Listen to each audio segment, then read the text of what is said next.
Hello, my name's Dr. Brett Davies. You're being asked, what is the settlement date? What is the option period? What is the exercise date? Now let's talk about those terms. Now the option period is that period of time in which the person holding the option can exercise the option. So let's say that option period might be 24 hours, could be a week, could be 16 years. It could be any length of time that the grantor, that's the person that owns the asset, and the grantee, that's the person that may or wants the right to buy the asset.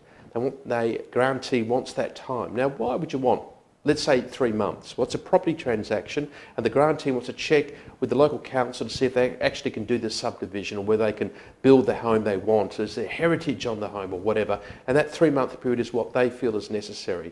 During that 3-month period, the option period, at any time during that 3-month period, the option holder can exercise the option, and that's the exercise date. So let's say 8 weeks into the option period, the option holders, let's say to mum and dad, to say, yes, we've got town planning approval, we're ready to rock and roll, let's exercise the option, and they do, and that's exercise date. So now you've got the exercise date.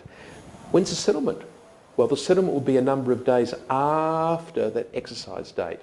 And you might want to put, say it's a purchase of a motor vehicle, well, maybe 1 day, 48 hours, 2 working days. That will probably be enough time to settle on a motor vehicle, assuming the motor vehicle's around and there's indicator of title, the transfer forms, probably 2 days for a settlement date. So in which case you type in 2 days.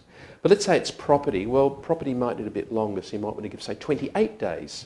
So your exercise date is today.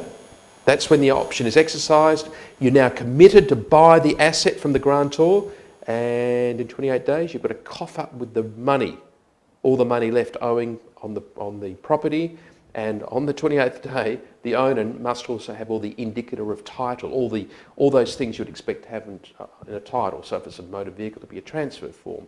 If it's a property, then it'd be a transfer form, and there's certificates of title, the certificates of title and things like that.